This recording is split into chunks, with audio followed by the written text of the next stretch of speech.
meminta klarifikasi. Maka kemudian kami menyampaikan klarifikasi kepada pihak-pihak terkait. Nanti bisa difoto ya. Pertama kepada pihak Siloam, karena detek awal itu di Siloam, ya. Kemudian kepada pihak Siti Aisyah, karena pada saat beliau meninggal itu di rumah sakit Siti Aisyah. Termasuk kita juga memberikan tembusan kepada gugus tugas COVID-19. Kenapa? Karena dalam konteks ini itu ada korelasi dan itu menjadi bagian dari gugus tugas. Ya. Nah, poin yang ingin kita sampaikan bahwa kita tidak mau menjadi debatable, tidak mau menjadi polemik. Ya, kemudian kita mau mengklirkan sebenarnya seperti apa posisinya. Karena dari tindakan medis baik di rumah sakit Siloam, Siti Aisyah, termasuk sampai beliau dimakamkan, itu diterapkan ya protokol COVID. Artinya asumsi kita sebagai orang awam, pihak keluarga, bahwa dia indikasinya COVID. Apakah dia dalam konteks ODP atau DDP? Itu pemahaman awam kami. Nah, di rumah sakit Siloam itu di 2 kali tes rapid, tes rapid dan tes swab. Hasil akhir itu menyatakan bahwa beliau tes rapid itu non reaktif dan swab itu negatif. Tertanggal 28 Mei 2020. Nah, yang menjadi pertanyaan kami sebenarnya, kalau di Siloam, ya, nanti di kronologi bisa dilihat bahwa beliau itu dikategorikan sebagai ODP atau PDP, maka mestinya ya ada tindakan lanjutan dalam hal tracking. Ini soal pencegahan atau preventif. Tapi sampai sekarang sepanjang kami ketahui dari keluarga itu tidak dilakukan. Ya, kita bicara awal ya. Untuk warga inti ya. Iya. Karena ini penting.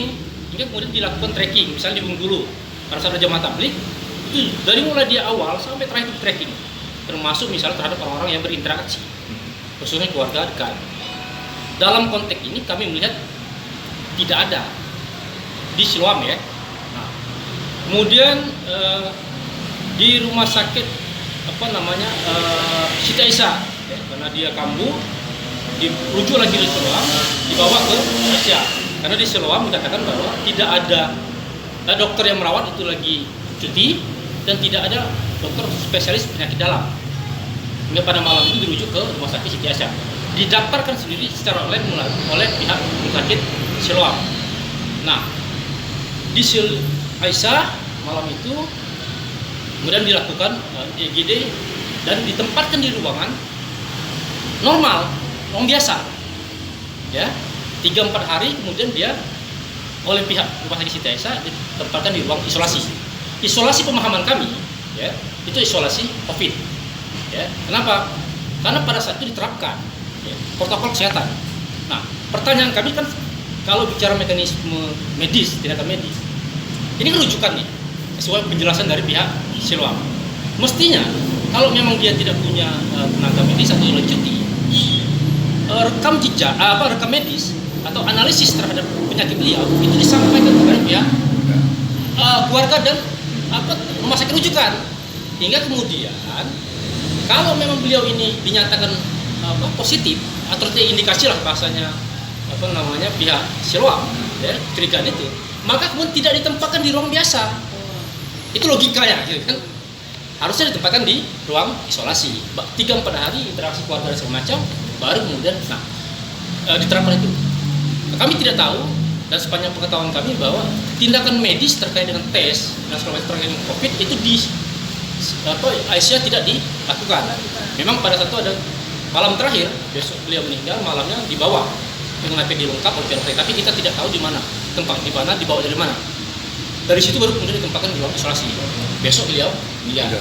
Nah, kaitan dengan COVID dalam pemahaman kami, kalau misalnya ditekan protokol COVID-19, ya, maka kemudian sampai pemakaman itu diterapkan tindakan protokol COVID, termasuk misalnya alat APD, alat pengaman itu dimasukkan di tempat itu. Itu pemahaman awam kami. Ya. Tapi ternyata tidak. Sampai perbatasan keterangan dari pihak keluarga, sebagian mau untuk kembali lagi, sebagian langsung ke pemakaman. Nah, kalau benar beliau adalah pasien terindikasi COVID, maka kemudian tempat pemakaman umum rujukan itu adalah di TPU Lestari. Bukan di tempat keluarga. Jadi strike. Berarti itu standar. Mau bagaimanapun itu tetap ini masih. Nah, jadi pertanyaan kita kan itu satu yang ya di konteks rumah sakit Aisyah. Kedua misalnya pemakaman dilakukan oleh pihak tenaga medis, bukan oleh pihak keluarga. Meskipun keluarga menggunakan APD, tapi APD ala kadarnya. Nah itu yang jadi pertanyaan kita. Setelah dia meninggal sampai hari ini, sepengetahuan dari keluarga tidak ada klarifikasi, tidak ada penjelasan, mau konfirmasi. Ya. Apakah terhadap beliau statusnya dibenarkan positif atau tidak? Positif COVID atau tidak? Termasuk masalah apa penyebab meninggalnya? Karena beliau punya riwayat penyakit jantung, gitu kan? Nah ini penting bagi kami. Kenapa? Karena sampai hari ini kita tidak melihat data beliau semuanya di gugus tugas. Artinya ada soal miskoordinasi atau memang yang campur baur, gitu kan? Ini penting kenapa? Karena menurut kita ya, ini soal pandemi, gitu kan? Artinya kalau misalnya prosedur segala macam itu dilakukan, maka misalnya efek dari dampaknya tidak terlalu jauh. Dan bagi keluarga sebenarnya kan dampak psikologis dan psikis yang menjadi sampai hari ini tidak tahu statusnya nih. Ya, logika kita pada saat ditempatkan dengan dirawat dan tenaga medis dengan protokol, dimakamkan dengan protokol gitu kan. Artinya dia indikasi COVID. Ya. Dan itu berdampak bagi keluarga. Contoh misalnya Yasin, udah berani. Ya.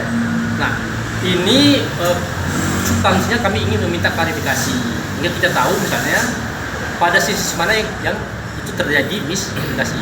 Nah, apakah kemudian nanti pihak keluarga ada hal-hal lain? Nah, kita lihat dulu karena tadi kita sudah sampaikan permintaan ya Siloam sama Aisyah ya, surat termasuk tembusan ke gugus tugas. Nah, kita menunggu respon dari pihak rumah sakit. Nah, dari sana baru kita akan melihat bagaimana tindakan yang akan kita lakukan selanjutnya.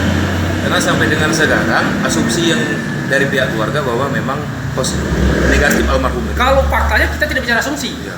Faktanya bahwa dia dikasih positif, hasilnya negatif. Nah, sekarang di mana ini soalnya? Meninggalnya di ruang isolasi. Di ruang isolasi. Apakah meninggal karena COVID atau karena serangan jantung? Ini yang kita tidak. Intinya kita minta klarifikasi dari pihak rumah sakit penegasan dia meninggal terakhir itu statusnya seperti apa, karena penyakit apa. Iya. Ada tuntutan lain nggak? Sementara waktu kita masih akan melihat respon dari pihak rumah sakit. Ya. Dari situ kalau misalnya di tanggapan kita akan menentukan sikap. Nah, apakah kemudian kita cukup sebatas itu atau misalnya tuntutan lain? Karena ini penting sebagai pelajaran.